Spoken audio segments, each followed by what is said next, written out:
तो स्वागत है आपका पाठशाला में। आज हम शुरू कर रहे हैं chapter 6 class 11 work, energy and power. तो पहले देख लेते हैं कि डिफरेंस क्या है वर्क और वर्क डन के बीच में। ये दोनों अलग अलग टर्म है। हम इस चैप्टर में फोकस करेंगे वर्क डन पे, ना कि वर्क पे। तो पहले आपका जो डिफरेंस है ना, एक क्लियर करने के लिए पहले बता देता हूँ कि वर्क और वर्क डन अलग अलग है। तो यहाँ पे पहले वर्क के बारे में जानेंगे। देखो, ये जो वर्क है हमारा डेली लाइफ के वर्क के जैसा ही है। डन।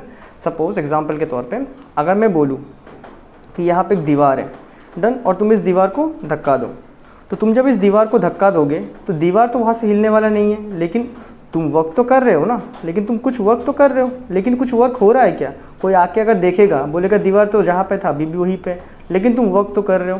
तो अगर हम वर्क का मीनिंग लिखना चाहें तो ये क्या हो रहा है? वर्क हो जाएगा हमारे व्हेन वी अप्लाई फोर्स। तुम इसको धक्का देने के लिए क्या कर रहे हो? फोर्स अप्लाई कर रहे हो ना। When we apply force but there may be displacement, हो सकता है वहाँ पे डिस्प्लेसमेंट हो और मे नॉट, और डिस्प्लेसमेंट ना भी हो सकता है। ये होता है वर्क, समझ रहे हो? ये चेंज मतलब ये अपनी जगह से हिल सकता है, ना भी हिल सकता है, लेकिन तुमने क्या फोर्स अप्लाई किया, ये होता है वर्क। जब हम लोग फोर्स अप्लाई करते हैं और वहाँ पे डिस्प्लेसमेंट हो भी सकता है, ना भी हो सकता है, तो उसे हम कहते हैं वर्क। बट हमें इस चैप्टर में पढ़ना है पूरा वर्क डन के बारे में। तो वर्क डन देखो क्या होगा। वर्क डन अपने मतलब काम कर लिया, तो वर्क डन इसका मतलब हमें अच्छे से समझना है। इसका मतलब ये होता है कि मैं तुम्हारे पास दीवार या फिर एक अलमीरा कुछ भी दे दूँ और तुमने यहाँ पे उसके ऊपर फोर्स लगाया, डन, और तुमने जब यहाँ पे फोर्स लगाया तो ये जो अलमीरा है ना, ये थोड़ा सा दूर, मतलब कुछ भी एक डिस्प्लेसमेंट, इस डिस्प्लेसमेंट मतलब अपना पोजीशन को चेंज कर लिया। तुमने यहाँ पे फोर्स लगाया तो अलमीरा थोड़ा सा सड़क के थोड़ा दूर चले गया। तो इस केस में आपने फोर्स लगाया, मतलब वर्क कर रहे हो आप, लेकिन ये वर्क विजिबल है, मतलब वर्क हो चुका है, वो दिखेगा आपको, विजिबल है। तो वर्क डन का डेफिनेशन क्या रहेगा, सुनो अभी। Work is said to be done, work is said to be done when after applying force। जब हम लोग फोर्स अप्लाई करते हैं, हम फोर्स अप्लाई कर रहे हैं ना, तो work is said to be done when after applying force there is a displacement in the direction of force, in the direction या फिर line of action of force. Direction की जगह में ये भी लिख सकते हो, line of action of force. इसका मतलब है वर्क डन कब बोलोगे आप? आपने वर्क किया, आप यहाँ पे दीवार धकेल रहे हो, बैठ कर आप वर्क कर रहे हो, वहाँ पे डिस्प्लेसमेंट हो भी सकता है, ना भी हो सकता है, लेकिन वर्क डन आप कब कहेंगे? जब आप फोर्स अप्लाई करोगे, अप्लाई करने के बाद कुछ डिस्प्लेसमेंट होगा, हो सर्टेन डिस्टेंस में, मतलब मूव करेगा उसके पोजीशन से। और यहाँ देखो, तुम फोर्स कहाँ लगा रहे हो? इस डायरेक्शन में फोर्स लगा रहे हो ना, ये तुम्हारा फोर्स का डायरेक्शन है। डिस्प्लेसमेंट मतलब पोजीशन का चेंज कहाँ से कहाँ हो रहा है? डॉटेड वाले में देखो, वो भी क्या हो रहा है? इसी डायरेक्शन में हो रहा है ना। मतलब वर्क डन हम कब बोलेंगे? जब आफ्टर अप्लाइंग फोर्स डिस्प्लेसमेंट भी कहाँ पे हो? फोर्स के डायरेक्शन में हो, तो इसे हम कहते हैं वर्क डन। अब देखो, वर्क डन 3 तरह के हो सकते हैं, मतलब एक तो नेगेटिव हो सकता है, पॉजिटिव हो सकता है और ज़ीरो हो सकता है। अभी मैं ऐसे आपको मतलब सिंपल टर्म में समझाऊंगा जो कि काफ़ी इफेक्टिव है। आपको न्यूमेरिकल में ऐसे ही देख के पता चल जाएगा कि वर्क डन नेगेटिव है कि पॉजिटिव है। और एक होता है एंगल देख के पता करना, वो भी हम लोग बात कर लेंगे, डन, वेरिएबल फोर्सेस में। अब देखो, तो यहाँ पे वो कॉलम बना लेते हैं। अब वर्क होता है आपका वर्क डन, कौन सा वाला? नेगेटिव वाला। तो नेगेटिव वर्क डन कब होता है वो हमें देखना है, पॉजिटिव वर्क डन कब होता है वो भी देखना है, और ज़ीरो वर्क डन कब होता है वो भी देखना है। तो यहाँ पे एक हो जाएगा वर्क डन नेगेटिव, और एक वर्क डन कौन सा?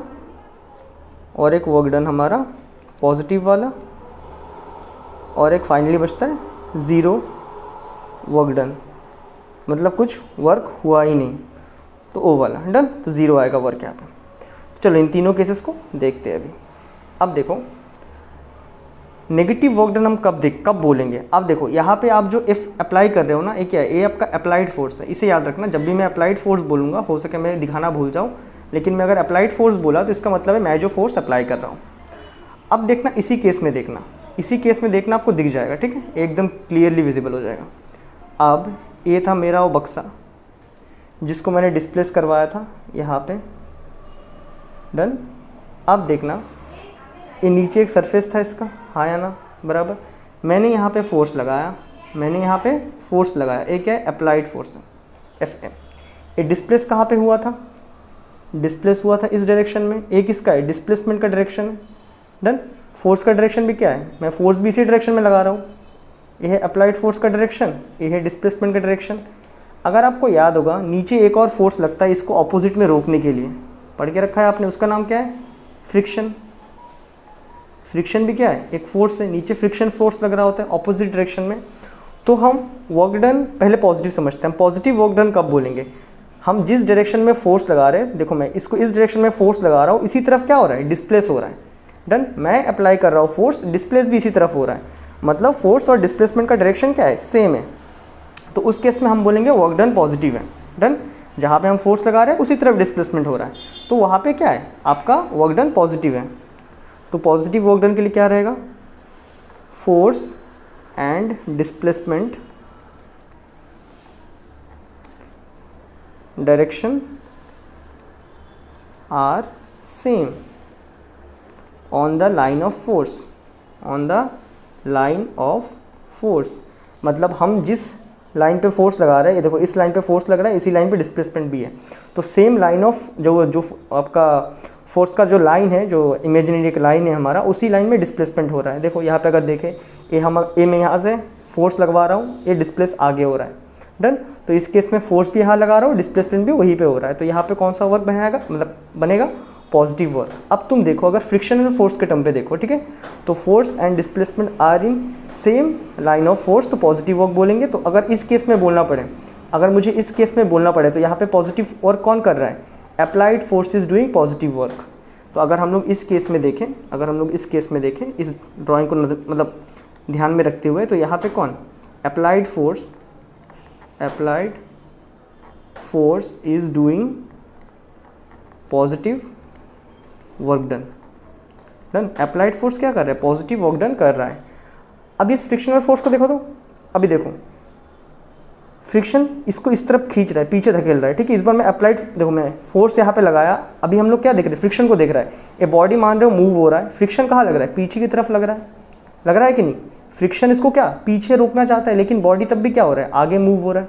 एग्जाम्पल के तौर पर अगर एक इंक्लाइंड प्लेन पे, ठीक है, एक इंक्लाइंड प्लेन पे अगर एक कार होगा और तुम अगर सामने इसको रोकने का ट्राई करोगे, तो क्या होगा, तुम कहाँ फोर्स लगाओगे, इस तरफ तुम फोर्स लगा रहे हो, लेकिन गाड़ी डिस्प्लेस कहाँ होने वाला है, नीचे होने वाला है। तो इस केस में आप कौन सा वर्क कर रहे हो, इस केस में आप नेगेटिव वर्क कर रहे हो, समझ रहे हो। जहाँ पे आप फोर्स लगा रहे हो उसके ऑपोजिट में क्या हो रहा है, डिस्प्लेसमेंट हो रहा है। इस केस में फ्रिक्शन क्या कर रहा है, फ्रिक्शन, मैं जब इसको यहाँ मूव कर रहा हूँ, फ्रिक्शन इसको पीछे धकेल रहा है, लेकिन उसके बावजूद आगे मूव हो रहा है ना, तो फ्रिक्शन क्या कर रहा है, नेगेटिव वर्क कर रहा है। तो वर्क डन नेगेटिव कब होगा, when force and displacement are in opposite direction. ये बातें क्लियर है। फोर्स एंड डिस्प्लेसमेंट क्या होता है, जब ऑपोजिट डायरेक्शन में होता है। आप फोर्स लगा रहे हो कहीं पे, फ्रिक्शन फोर्स लगा रहा है पीछे, लेकिन डिस्प्लेस तो हो रहा है ऑब्जेक्ट सामने। तो इस केस में फ्रिक्शन कौन सा वर्क कर रहा है, नेगेटिव वर्क कर रहा है। एग्जाम्पल के तौर पे अगर हम लोग इस ड्राइंग को देखें, तो इस ड्राइंग में एग्जाम्पल में कौन, friction is doing negative work, done. ये हमें समझ आ गया पूरा, डन। कि पॉजिटिव वर्क क्या होता है, नेगेटिव वर्क क्या होता है। अब जीरो वर्क देखना है। जीरो वर्क मतलब फोर्स वहाँ पे काम नहीं कर रहा है, उसके बावजूद डिस्प्लेसमेंट हो रहा है। एग्जाम्पल के लिए देख लो, ये हमारा सन है, इसके अराउंड में हमारा अर्थ रोटेट कर रहा है, डन। अभी देखो अर्थ का डिस्प्लेसमेंट क्या, अगर मैं मानूँ कि अर्थ इस तरफ रोटेट कर रहा है, तो अर्थ ऐसे डिस्प्लेसमेंट कर रहा होगा आगे, डन। एक क्या हो गया आपका, डिस्प्लेसमेंट हो गया। लेकिन सन और अर्थ के बीच में कौन सा फोर्स लगता है, ग्रेविटेशनल फोर्स लगता है ना, ग्रेविटेशनल फोर्स लगता है, डन।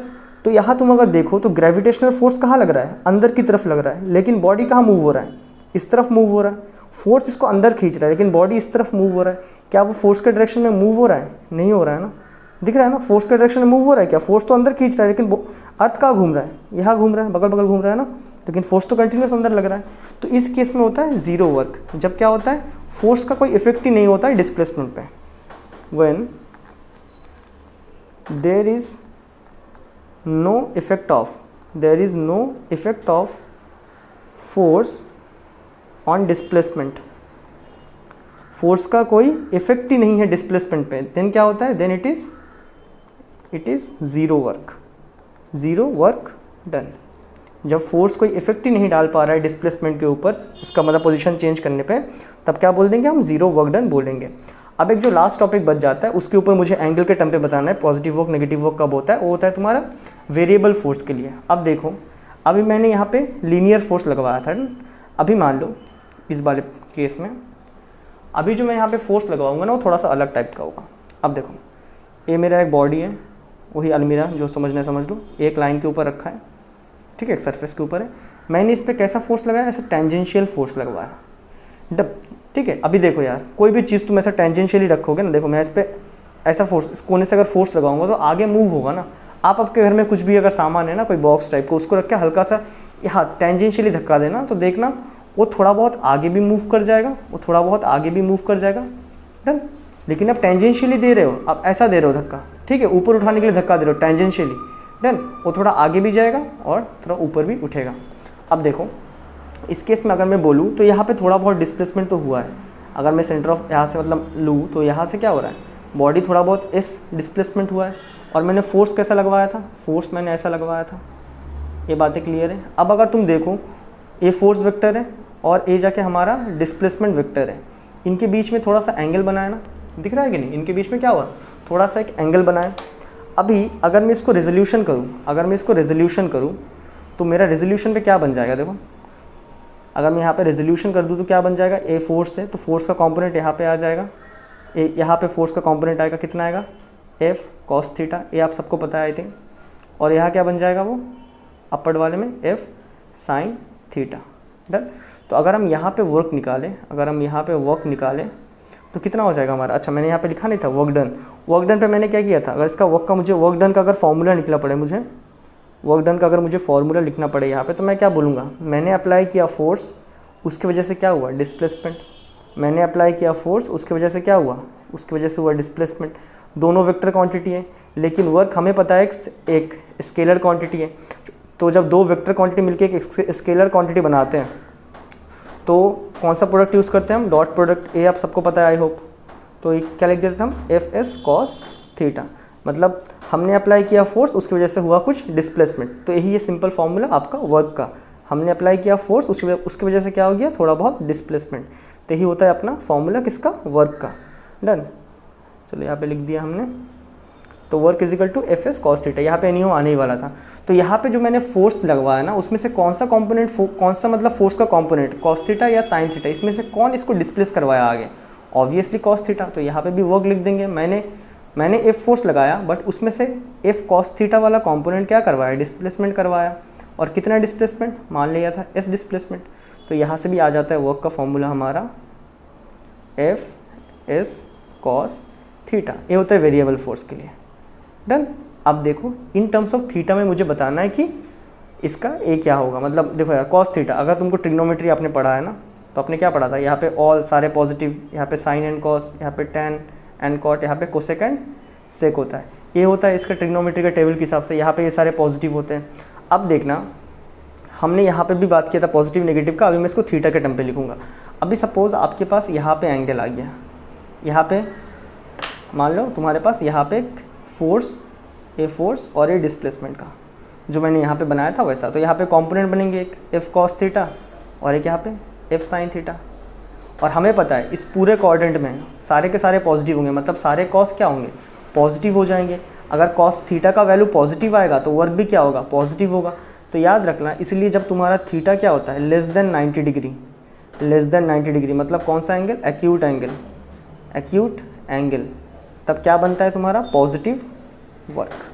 तो अगर हम इसको हमारे इस टेबल में नोट डाउन कर लें तो पॉजिटिव वर्क के लिए हमारे पास क्या आ गया, थीटा क्या होना चाहिए, लेस देन 90 डिग्री या फिर 0 डिग्री भी हो सकता है, ठीक है, मतलब एक्यूट एंगल, मतलब एक्यूट एंगल। इसमें क्या बनेगा, पॉजिटिव वर्क बनेगा।